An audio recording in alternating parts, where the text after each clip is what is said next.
বন্ধুরা, চলেছি সবুজের বুক চিরে বাংলাদেশের উত্তরবঙ্গের সর্বশেষ বিন্দুতে অর্থাৎ পঞ্চগড়ের তেঁতুলিয়ার উদ্দেশ্যে। আমি এই মুহূর্তে ট্রেনে অবস্থান করছি এবং ট্রেন ছুটে চলেছে সকালবেলা এই সবুজ শ্যামলিমাময় প্রান্তর ভেদ করে সোজা উত্তরের দিকে। যদি একদিন বা দুদিনের মধ্যে চমৎকার একটি ভ্রমণ ট্রিপ কেউ করতে চান এবং সেটি বাংলাবান্ধা, তেঁতুলিয়া বা পঞ্চগড়ের উদ্দেশ্যে, এই ভিডিওটি আপনার জন্য অবশ্যই খুব ভালো হতে পারে। সকালবেলা ঘুম থেকে উঠেই হঠাৎ করে মনে হলো যে শুক্রবার এবং শনিবারের ছুটিটা আমি বাইরে কাটাবো। অমনি প্ল্যান করে আমি ব্যাগ নিয়ে বেরিয়ে পড়লাম, সোজা চলে গেলাম রাজশাহী রেলওয়ে স্টেশনে। সেখানে কাউন্টারে দাঁড়াতেই একটি টিকিট পেয়ে গেলাম এবং সেটি চিলাহাটির কেটে নিলাম এবং ট্রেনে উঠে পড়লাম।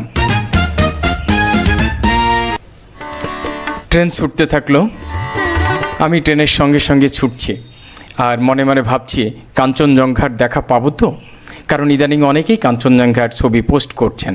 তো আমিও সেই মোতাবেক কাঞ্চনজঙ্ঘা দেখার উদ্বেগ নিয়ে, আনন্দ নিয়ে ছুটে চলেছি। আমার লক্ষ্য এখান থেকে সকালে চিলাহাটিতে চলে যাওয়া তিতুমির এক্সপ্রেসে, চিলাহাটি থেকে পঞ্চগড়, এবং সেখান থেকে আমি চলে যাব বাংলাবান্ধা। অত্যন্ত সুন্দর জার্নি হচ্ছিল, একা একাই কোনো অভাব বোধ হয়নি।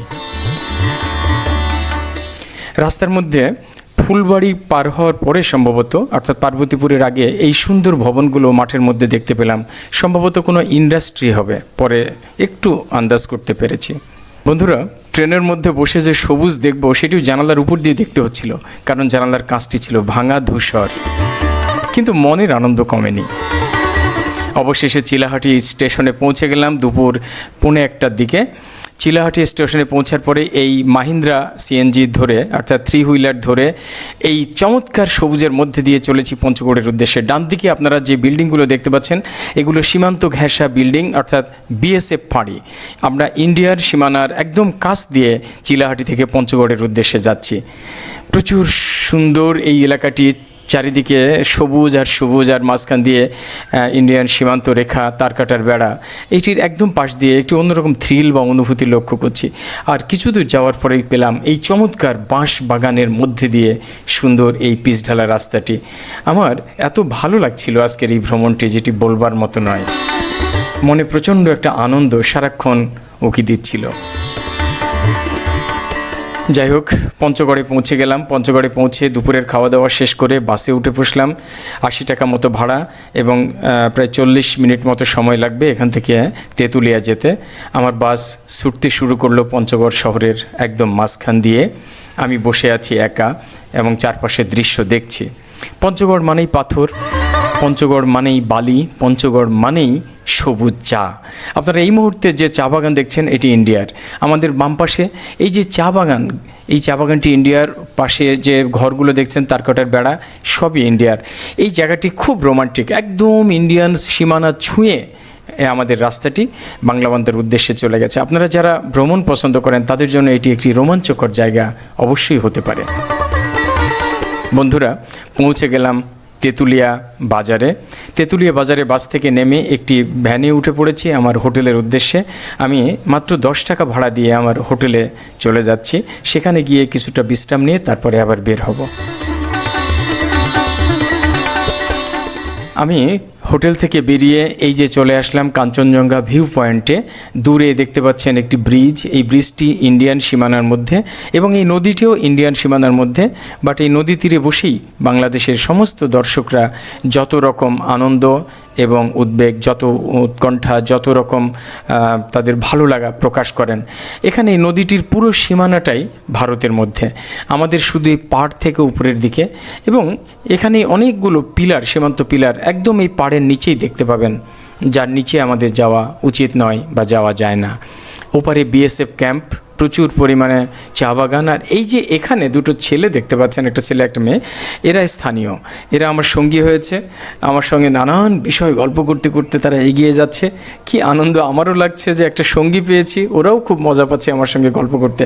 আমরা নদীর পাড় দিয়ে বাঁধানো রাস্তা ধরে এই কাঞ্চনজঙ্ঘা ভিউ পয়েন্ট থেকে চলেছি তেঁতুলিয়া ডাকবাংলা পয়েন্টের দিকে। চমৎকার একটি রাস্তা বানিয়ে দিয়েছে নতুন করে, এবং রাস্তাটিতে কোথাও কোথাও একটু খানাখন্দ যেখানে আছে বা নিচ দিয়ে পানি নামার রাস্তা, সেইখান দিয়ে ছোট ছোট লোহার ব্রিজ করে দেওয়া হয়েছে, যাতে ব্রিজের উপর দিয়ে সবাই খুব সুন্দরভাবে পার হতে পারে। বাম দিকে নদী, ডান দিকে চা বাগান, আর বাম দিকে নদী সহ নদীর ওপারে চা বাগান, সবই ভারতের। এইখানে মানুষ যারা বেড়াতে যায় তারা মূলত এই ভারতের সীমানাটা এনজয় করার জন্য বা একটু দূর থেকে ভারতকে দেখা, ভারতের সীমানা দেখা, চা বাগান দেখা, মানুষজনের চলে বেড়ানো দেখা, এই সবই দেখার উদ্দেশ্যেই আসলে এখানে মানুষ যায়। আমি গিয়েছি আরও একটি নতুন উদ্দেশ্যে, সেটি হলো কাঞ্চনজঙ্ঘা দেখা। দেখা যাক একটু পরে দেখা যায় কি না। সত্যি কথা বলতে কি, আমরা একটু আগে যে কাঞ্চনজঙ্ঘা ভিউ পয়েন্টে ছিলাম সেখান থেকে অনেক চেষ্টা করেও আজ কাঞ্চনজঙ্ঘার দেখা পেলাম না, কিন্তু ইদানিং নাকি কাঞ্চনজঙ্ঘার দেখা পাওয়া যাচ্ছে বলে কিছু ব্লগার উল্লেখ করছে ইউটিউবে। সেই উদ্দেশ্য নিয়েই আমিও গেলাম। আমার মতো বেশ কিছু পর্যটক সেখানে ছিল, কিন্তু আসলে কারো ভাগ্যেই জুটল না। এর কারণ হলো কাঞ্চনজঙ্ঘা মেঘের আড়ালে লুকিয়ে গিয়েছিল এবং এই সময় আকাশটা ভর্তি মেঘ ছিল, যে কারণে কাঞ্চনজঙ্ঘা দেখা আমাদের পক্ষে সম্ভব হয়নি। এবং আমরা এই যে নদীর পাড় ধরে এগিয়ে যাচ্ছি দুপাশে সৌন্দর্য উপলব্ধি করতে করতে, কিন্তু কাঞ্চনজঙ্ঘার দেখা মিলছে না, কারণ আকাশ ঘন মেঘে ছেয়ে আছে, বিশেষ করে উত্তর পশ্চিম কর্নারটা, যে অঞ্চলে কাঞ্চনজঙ্ঘার দেখা পাওয়ার কথা। আমরা নদীটি দেখতে পাচ্ছি, চমৎকার নদীটি, ভারত থেকে শিলিগুড়ি হয়ে ঢুকে চলে এসছে এখানে। এই নদীটি, এই যে সীমান্ত পিলার, দেখুন কি চমৎকার সীমান্ত। বর্তমানে এই টাইপের সীমান্ত পিলার সব জায়গায় সীমান্তের দুপাশে, বিশেষ করে সীমান্তের মাঝখানে, দুপাশে বলবো না, সীমান্তের মাঝখানে দেওয়া হয়েছে, ভারত বাংলাদেশের মাঝখানে। যা বলছিলাম, এই নদীটি অত্যন্ত সুন্দর। এই নদীটি এখান থেকে আবার ভারতের সীমানার ভিতরে ঢুকে গেছে, আমাদের মধ্যে আবার চলে এসছে, এটি মালদা হয়ে চাঁপাইনবাবগঞ্জ সীমান্তের ভিতরে। যাই হোক, আমরা তেঁতুলিয়া ডাকবাংলা চত্বরে পৌঁছে গেছি এবং এখানে একটি দোলনায় আমি বসে বসে দোল খাচ্ছি। এ এক অপার আনন্দ, সামনে ভারতীয় এলাকা আর আমি এখানে বসে বসে সেটি দেখছি। আর সেই দুটো ছেলে মেয়ে ওরা আমার পাশে মানে কখনো কখনো আমাকে একটু দোল দিচ্ছে। যাই হোক বন্ধুরা, কাঞ্চনজঙ্ঘা দেখা সেদিন আর হয়নি। আমি চলে এসেছিলাম রাত পর্যন্ত অপেক্ষা করে। তারপর আবার সকালবেলা আজকে ব্যাগ অ্যান্ড ব্যাগেজ আমি চলে যাচ্ছি সেই ডাকবাংলা চত্বরে।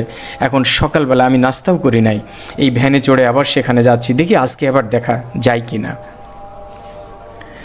আমি চলে এসেছি কাঞ্চনজঙ্ঘা ভিউ পয়েন্ট তথা এই যে তেঁতুলিয়া ডাকবাংলা চত্বরে। এখানে পাতানো যে বেঞ্চগুলো, সেখানে আমার মতো আরও কিছু পর্যটক এসছে, তারাও অধীর আগ্রহে অপেক্ষা করছে যদি মেঘ সরে যায়। এর মধ্যেই বাগডোগরা এয়ারপোর্টে নামার জন্য অনেকগুলো বিমান, প্রায় 2-3টা বিমানকে নামতে দেখলাম বা যেতে দেখলাম ওই দিক দিয়ে। আমি বসে আছি বেঞ্চে একাই, আমি গভীর আগ্রহ নিয়ে বসে আছি, কিন্তু কাঞ্চনজঙ্ঘার দেখা পেলাম না। ওই গানটির কথা মনে হয়, তোমার দেখা নাই রে, তোমার দেখা নাই, ঠিক ওই রকম মনে হচ্ছে। এখানে কত আগ্রহ নিয়ে এখানে এসেছিলাম, কিন্তু কাঞ্চনজঙ্ঘার দেখাটা পেলাম না। এবারের মতো হয়তো না দেখেই ফিরে যেতে হবে। যাই হোক, এই চত্বরটি ভীষণ সুন্দর। এখানে বড় বড় কিছু গাছ আছে জেলা পরিষদের নির্মাণাধীন কিছু প্রকল্প, এবং এই যে নদীটি পাশে অপূর্ব সুন্দর এই জায়গাটি, ওপারে পুরোটাই চা বাগান এবং ভারতীয় সীমানা।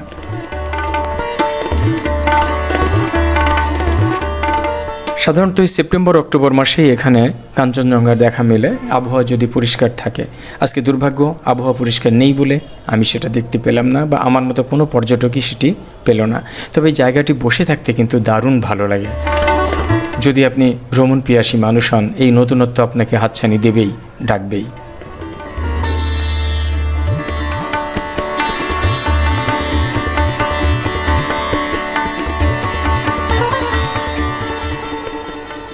এই সিঁড়ি দিয়ে নেমে গেলেই জাস্ট শেষ মাথাতেই, অর্থাৎ সিঁড়ির নিচেই ভারতীয় পিলার বা বাংলাদেশি পিলার, অর্থাৎ সীমানা পিলার পোতা আছে। বন্ধুরা, এই যে প্রাচীরটি দেখছেন, এই প্রাচীরটি আসলে ডাকবাংলার প্রাচীর। এটি একটি ঐতিহাসিক স্থাপনা, যেটি সম্পর্কে একটু পরেই আপনাদের আমি জানাবো। এখানে প্রচুর পাখির কিচিরমিচির শব্দ আমাকে মোহিত করছিল।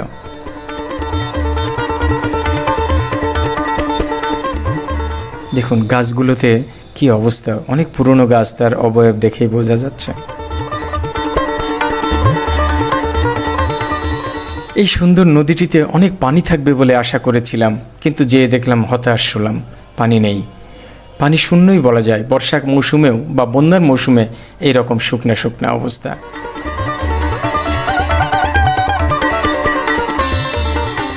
বন্ধুরা, এই যে ডাকবাংলা চত্বরটি দেখছেন, এটি একটি পুরনো শহীদ মিনার বা স্মৃতিফলক যাই বলি। এই ডাকবাংলোটি 71 সালে অর্থাৎ 1971 সালে যখন ভারত বাংলাদেশ পাকিস্তান এবং বাংলাদেশের যুদ্ধ সংঘটিত হয়, তখন ভারত বাংলাদেশের সীমানার মধ্যে এই নোম্যান্স ল্যান্ডে অবস্থিত ডাকবাংলোটি ছিল অত্যন্ত নিরাপদ একটি এলাকা, যেখানে আমাদের মুক্তিযুদ্ধের যারা পরিচালক তারা এখানে বসে বসে মুক্তিযুদ্ধ পরিচালনা করতেন অত্যন্ত নিরাপদে নির্ভয়ে। এটি বাংলাদেশের মুক্তিযুদ্ধের ইতিহাসে একটি স্মৃতি বিজড়িত জায়গা। এখানে থাকাও যায়, জেলা পরিষদ থেকে অনুমতি নিয়ে অথবা সরাসরি এখানে যোগাযোগ করলে এখানে রাত্রি যাপন করতে পারবেন বা থাকতে পারবেন।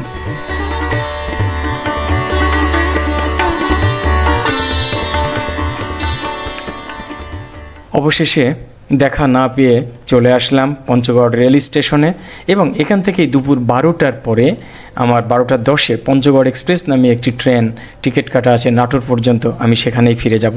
ধন্যবাদ বন্ধুরা সাথে থাকার জন্য। আবারও দেখা হবে ঠিক পরের পর্বে। এরপরে পঞ্চগড়ের অন্য একটি সুন্দর জায়গা আপনাদের দেখাবো, এর অপেক্ষায় থাকুন। জাস্ট এই ভিডিওর পরপরই সেই ভিডিওটি আসছে। আল্লাহ হাফিজ, ভালো থাকবেন, ধন্যবাদ সবাইকে।